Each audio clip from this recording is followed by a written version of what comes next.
مسلم خواتین کو ہر شعبہ حیات میں خود اعتمادی اور قوت پیدا کرنے کے مقصد سے اقرا انٹرنیشنل ویمنس الائنس کے زیر اہتمام ممبئی یونیورسٹی میں اپنی نوعیت کی مثالی کانفرنس کا شاندار انعقاد کیا گیا، جس میں ملک و بیرون ملک کے دانشوران نے وومین اسکالرز ان اسلام کے عنوان پر خطاب فرمایا۔ اس کانفرنس میں شہر کی ادبی، سماجی، ملی، تعلیمی، مذہبی شخصیات کے ساتھ مسلم خواتین کی بھاری اکثریت نے شرکت فرمائی۔ اس اجلاس میں خصوصی طور پر برطانیہ سے تشریف لائے اسلامی اسکالر محمد اکرم ندوی صاحب، Maulana Azad university vice chancellor Akhtar الواسع صاحب، مجلس مشاورت صدر نوید حامد صاحب، اسلامی اسکالر رخسانہ لاہری صاحبہ اور مصطفیٰ فاروق صاحب جماعت اسلامی نے خطاب فرمایا۔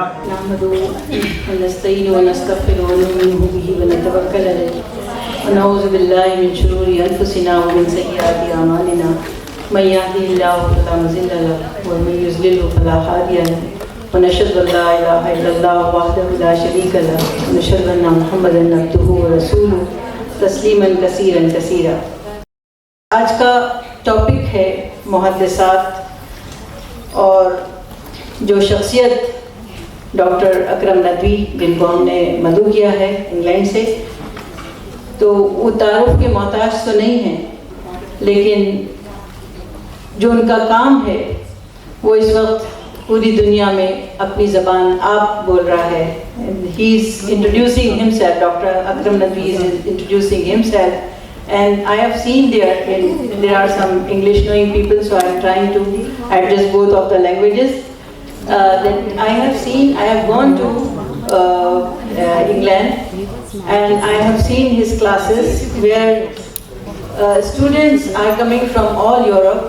Some of them, they told that every week they are traveling from Paris, from Germany, and from other parts of Europe.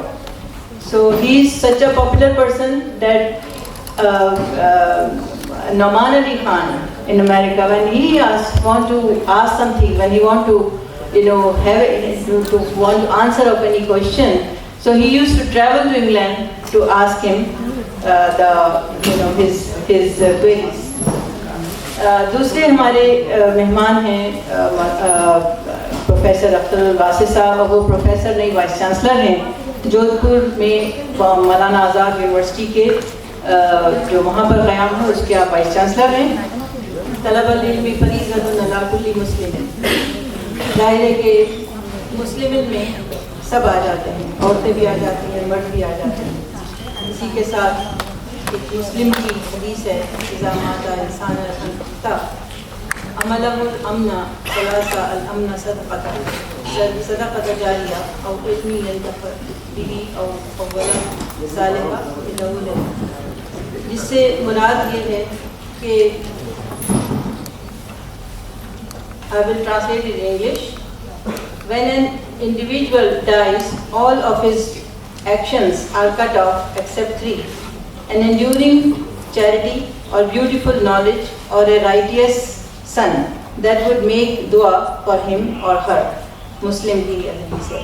عورت معاشرے کی معمار ہے اور بلڈر ہے۔ کسی سوسائٹی کو صحیح معنی میں اگر مثبت فکر، زندہ قومیت، مقصدیت اور مستقبل کی بازیاب اگر عطا کرنی ہے تو اس میں عورت کا رول ڈیفائن ہونا چاہیے، ڈیسائیڈ ہونا چاہیے، ڈیزائن ہونا چاہیے۔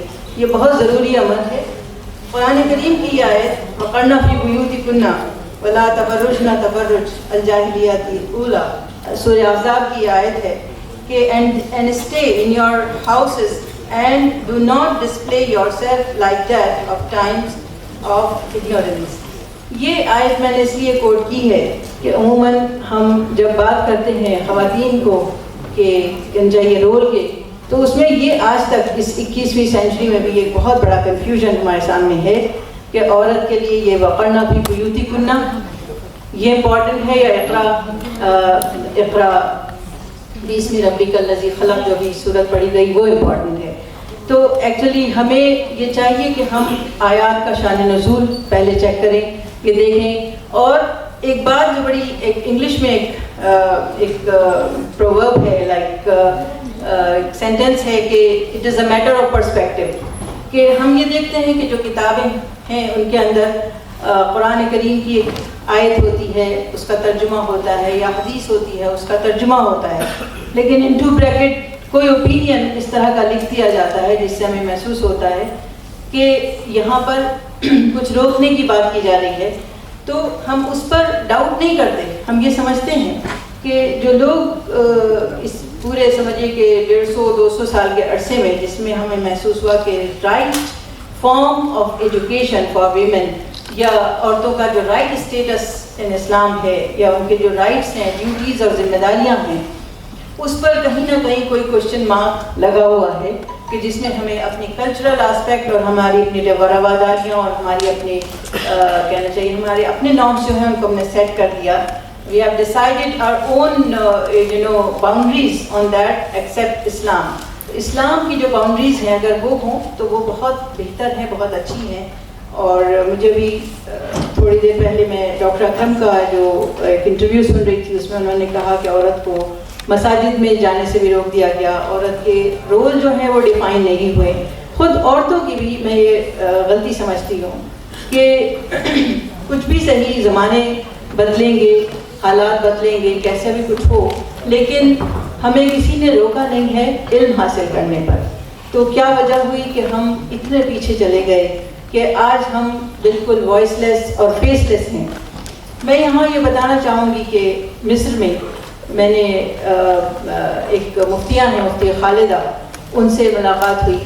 ان کی کیا پوزیشن میں نے دیکھی ہے کہ جب وہ فتویٰ دیتی ہیں تو کئی بار ایسا ہوتا ہے, جیسے خیر القرون میں تھا یا اس کے بعد کے ادوار ڈاکٹر اکرم صاحب جو بتائیں گے, کہ ان کا فتویٰ علماء کے لیے قابل قبول ہے, اور کبھی کبھی وہ کہتے تھے کہ یہ انہوں نے جو کہا ہے ان کی رائے زیادہ بہتر ہے, اس پر وہ ٹی وی پہ نشر ہو جاتا ہے.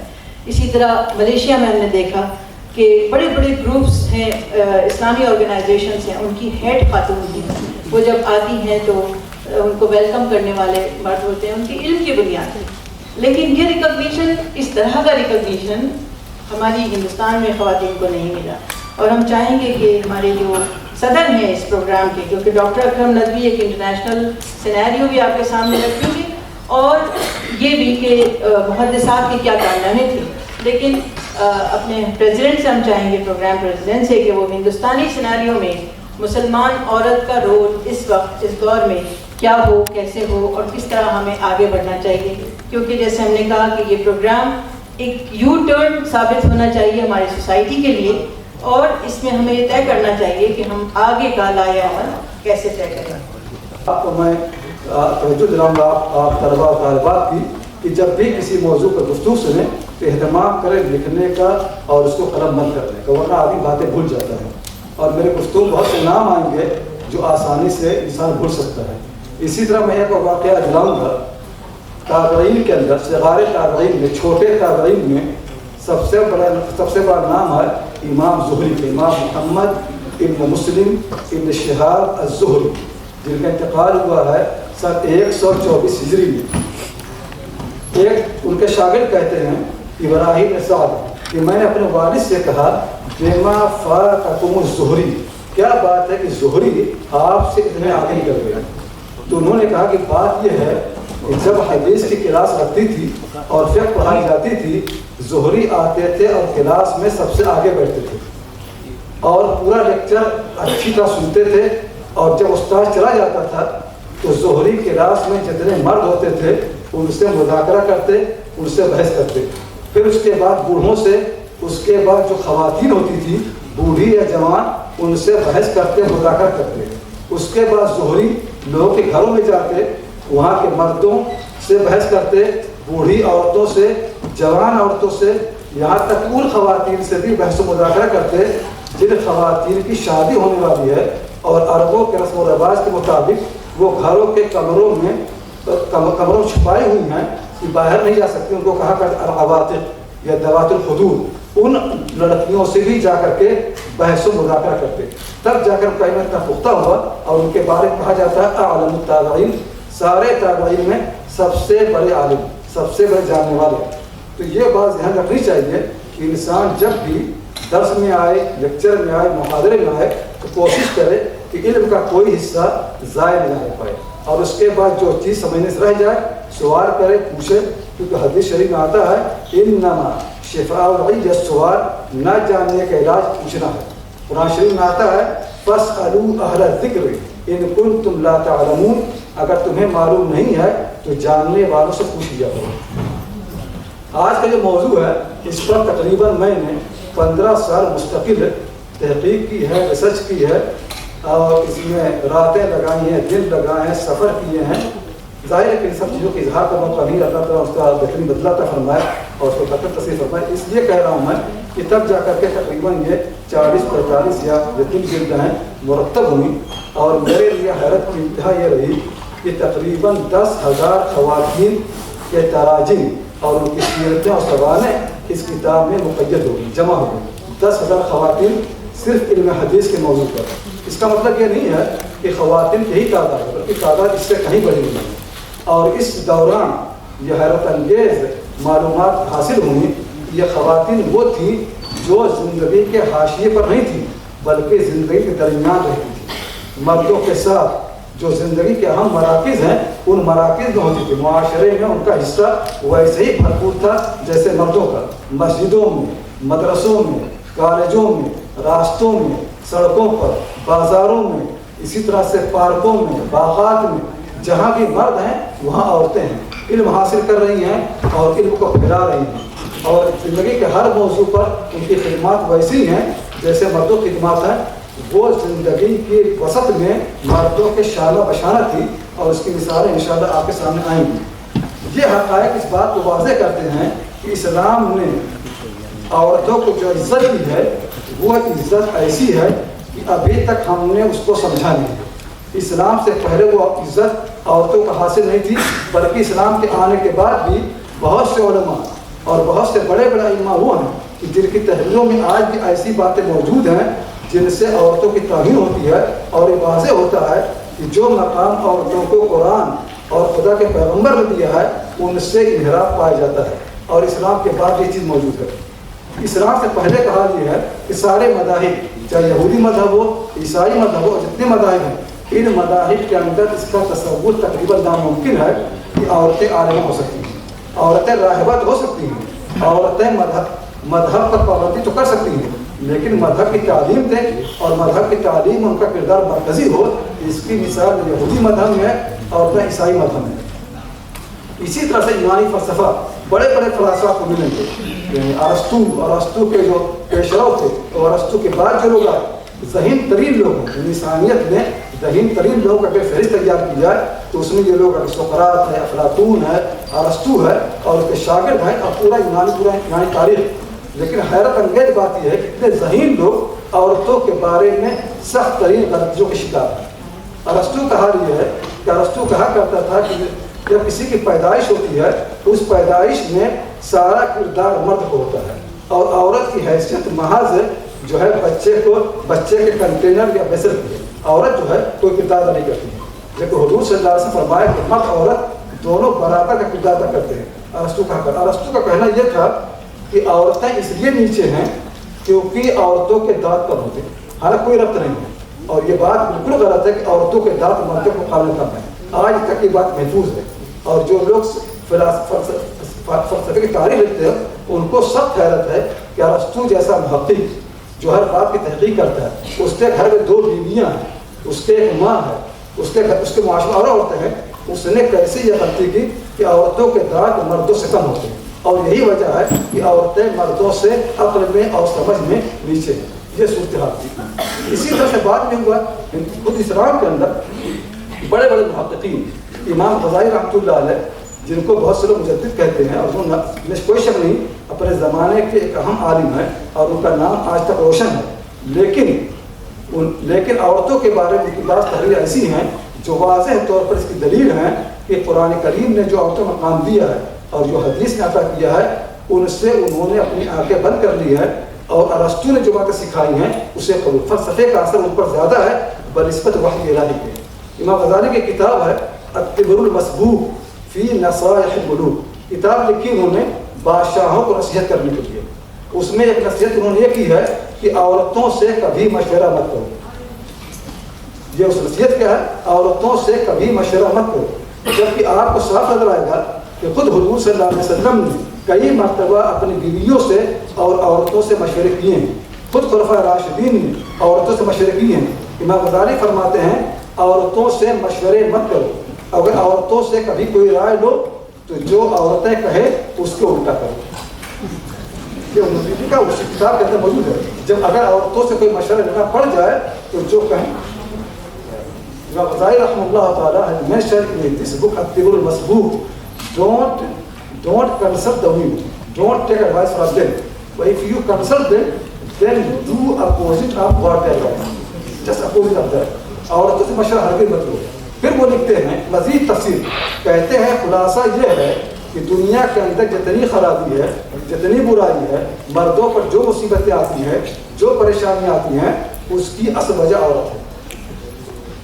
سیرے سے قرآن کریم میں اس کا کہیں تذکرہ نہیں ہے, سیرے سے حدیثوں میں اس کا کہیں, بلکہ اس کو الٹا ہے. حدیثوں میں تو عورتوں کو رحمت کہا گیا ہے, اور حضور صلی اللہ علیہ وسلم پر ان کے بارے کتنے عظیم الفاظ کہے ہیں اس کے برعکس ہے.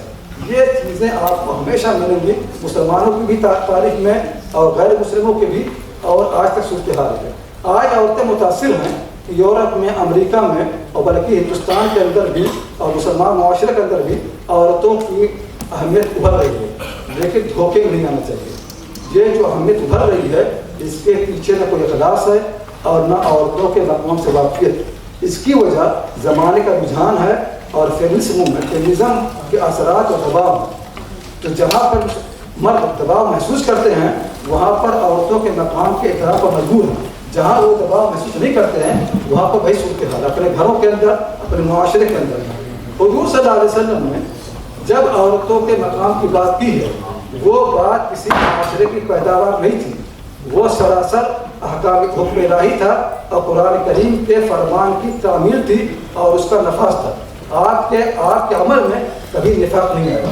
ایک ایسے معاشرے میں جہاں بہت سے لوگ اپنی بچیوں کو زندہ درگور کر دیا کرتے تھے, ان کو دفن کر دیا کرتے تھے, اور جب بچی کی پیدائش کی خبر دی جاتی تھی تو ان کے چہرے سیاہ پڑ جایا کرتے تھے.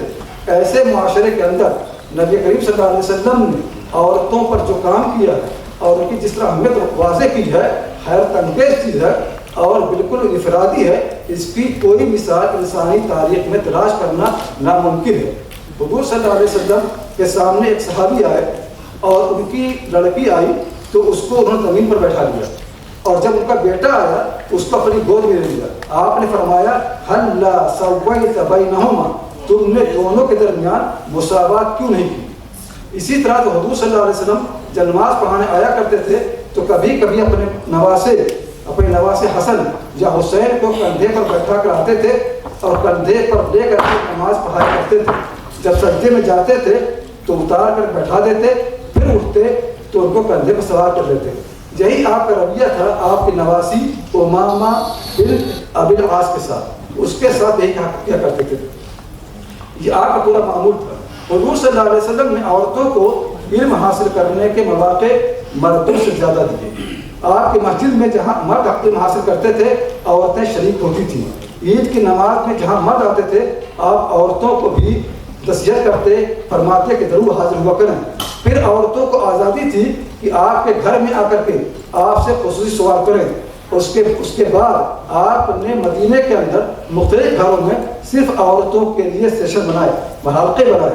ایک حدیث میں آتا ہے کہ ایک مرتبہ عورتوں کا ایک آپ نے اجتماع رکھا, اس میں خطاب فرمایا. ایک بات آج کے مجمع سے ثابت ہو گئی کہ ہم واقعی ہندوستان میں سنی مسلمانوں کی اکثریت ہے. کیونکہ آپ نے جس صبر کے ساتھ, ضبط کے ساتھ سنا ہے اس سے آپ کے سنی ہونے میں مجھے کوئی شبہ نہیں. دوسری بات جو بہت خوش آئند ہے, جس کے لیے میں عظما نعیس صاحبہ کو, ان کے شرکا کو, ان کے میڈیا پارٹنرز کو اور آپ سب کو مبارکباد دیتا ہوں کہ ہم نے یہ ثابت کر دیا ہے کہ مسلمان شائستگی کے ساتھ, شرافت کے ساتھ, سنجیدگی اور متانت کے ساتھ ایک جگہ بیٹھ کر اپنے مسائل پر غور و خوض کر سکتے ہیں. اور آپ نے یہ ثابت کر دیا ہے کہ یہ زمانہ مجادلے کا نہیں ہے, مناظرے کا نہیں ہے, بلکہ مکالمے کا ہے. میں اکرم ندوی صاحب کا پرانا مداح ہوں. اور جب عظما نائی صاحبہ نے کہا کہ تمہیں آنا ہے تو میں نے فوراً ان کا دعوت نامہ قبول کر لیا، کیونکہ ویسے بھی تبلیغ جماعت کی 6 باتوں میں ایک اکرام مسلم بھی ہے، تو اکرم نظوی صاحب کے جلسوں کو میں کیسے چھوڑ سکتا تھا. اور مجھے یہ شرف اور امتیاز حاصل ہے کہ جب میں جامعہ ملیہ اسلامیہ سے وابستہ تھا تو ہم نے ان کا وہاں لیکچر کرایا تھا. صاحب و معاملہ یہ ہے، بہت ایمانداری کے ساتھ، وقت کم ہے، اس لیے چند باتیں اشاروں میں عرض کرنا چاہتا ہوں. اور پہلے معذرت چاہتا ہوں اگر کسی کو کوئی بات بری لگے، لیکن اگر سچ نہیں بولیں گے اور اب نہیں بولیں گے تو کب بولیں گے؟ ہم سے کہا گیا، ابھی ہم نے دوست نوید حامد نے کچھ دوسروں کی طرف گیند کو پھینکنے کی کوشش کی. دوسروں کے پالے میں گیند پھینک کر آپ اپنے مسائل کا حل کبھی نہیں کر سکتے.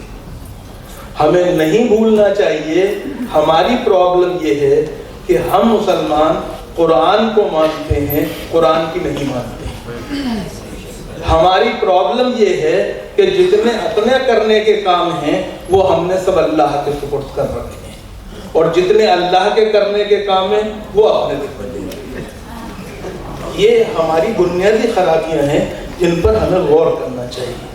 جہاں تک خواتین کا معاملہ ہے، خواتین کے معاملے پہ سب سے اچھا 2 مصروں میں اپنا دکھ اور درد، جو غم ذات تھائی، غم تنہا تھا، اسے غم زمانہ بنا دیا ایک خاتون شاعرہ نے. اس کا نام تھا پروین شاکر، جو ایک مسلم غلبے والے ملک میں رہتی تھی. اس نے کہا تھا، میں سچ کہوں گی مگر پھر بھی ہار جاؤں گی، وہ جھوٹ بولے گا اور لاجواب کر دے گا. یہ ہماری پرابلم ہے، ہمیں مان کے چلنا چاہیے. اسلام الگ ہو گیا ہے اور مسلمان الگ ہو گئے. ہماری پریشانی ہے یہ. آج دنیا میں ہماری گھیرا بندی جن چیزوں پر ہو رہی ہے ان میں ایک چیز جو ہے وہ ویمن ایمپاورمنٹ ہے. میں آپ سے عرض کرنا چاہتا ہوں، ان کے کہنے کے بعد مجھے کوئی ضرورت نہیں کہنے کی، لیکن اچھی باتوں کو دہراتے رہنا چاہیے. دنیا میں اگر کسی مذہب نے اپنی عورتوں کو ہر طرح کا ایمپاورمنٹ دیا اور سب سے پہلے دیا تو وہ اسلام تھا. اس ایمپاورمنٹ کتنے طریقے کے ہو سکتے ہیں؟ Women empowerment, economic empowerment, educational empowerment, political empowerment, spiritual empowerment. اس کے علاوہ کون سا ایمپاورمنٹ ہے دنیا مجھے بتا دے. لیکن اسلام میں سب کی جیتی جاگتی زندہ تصویریں عملی سطح پر زمینی سچائیوں کے ساتھ نبی کریم علیہ الصلوۃ والسلام کی حیات طیبہ میں موجود رہی ہیں. اکنامک ایمپاورمنٹ کی سب سے بڑی سمبل اور علامت کون تھی؟ ام المومنین حضرت خدیجہ رضی اللہ تعالی عنہ، جو اپنے زمانے کی اتنی بڑی ایکسپورٹر اور امپورٹر تھی کہ ایک طرف شام اور دوسری طرف یمن تک ان کا مال آتا اور جاتا تھا. اور محمد ابن عبداللہ جیسے صالح نوجوانوں کو وہ اپنے ٹریڈ ریپریزنٹیٹیو اور سیلز ایگزیکٹو کے طور پہ ہائر کیا کرتی تھی. اور جب شادی ہو گئی، میں بات کو کٹ کر رہا ہوں، جب شادی ہو گئی اور بعد میں بعثت نبوی ہو گئی، مجھے ایک حدیث اور ایک آیت دکھا دیجئے جس میں کہا گیا ہو اے خدیجہ اب تک سب ٹھیک تھا، اب تم پیغمبر کی بیوی ہو، اس لیے ساری چیزوں کو وائنڈ اپ کر کے گھر کی چہار دیواری میں قید ہو جاؤ. جو چیز اللہ نے اور اس کے رسول نے امت کی ماں کے لیے جائز رکھا وہ امت کی بیٹیوں کے لیے کبھی غلط نہیں ہو سکتا. آج کے اس پورے ماحول میں جو ملک کے اندر ہو رہا ہے اس میں ایک مثبت انداز کے اندر مسلم خواتین کے تعلق سے گفتگو کرنا اور ان کے رول کو اجاگر کرنا، میں سمجھتا ہوں جتنی بڑی خدمت ہے وہ لفظوں میں بیان نہیں کی جا سکتی۔ جو اس پورے ملک کا ماحول ہے، اس ماحول کے اندر جتنی ایکسپلائٹڈ ٹرمز ہو سکتی ہیں ان کا استعمال ہوتا ہے مسلم خواتین کے لیے۔ میں سمجھتا ہوں کہ آج کی یہ محفل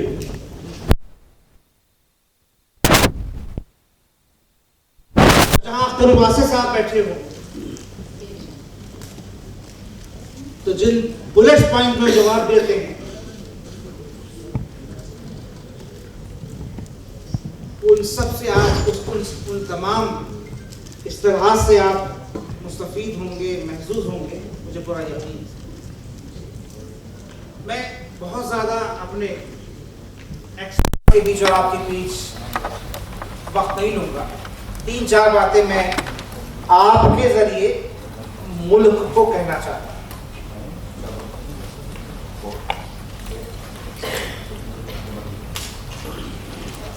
کم سے کم وہ لوگ جو ہندوستانی مسلمان خواتین کو ایک پیرائے میں رکھ کر گفتگو کرنا چاہتے ہیں،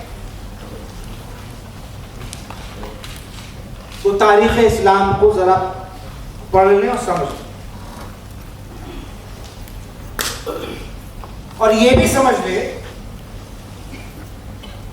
کہ اسلام نے مسلمان خواتین کو جو حقوق دیے وہ تاریخ میں سب سے پہلے اسلامک جورسپروڈنس کے اندر اگر میں کہوں تو سب سے پہلے انقلابی اقدامات تھے۔ میں تمام وہ باتیں نہیں کروں گا جو عموماً کہی جاتی، لیکن میرا خیال یہ ہے کہ نیگیٹیوٹی سے بڑھ کر ہمیں پازیٹیوٹی کا جواب دینا چاہیے، اور آج یہ جو پروگرام ہو رہا ہے یہ پازیٹیوٹی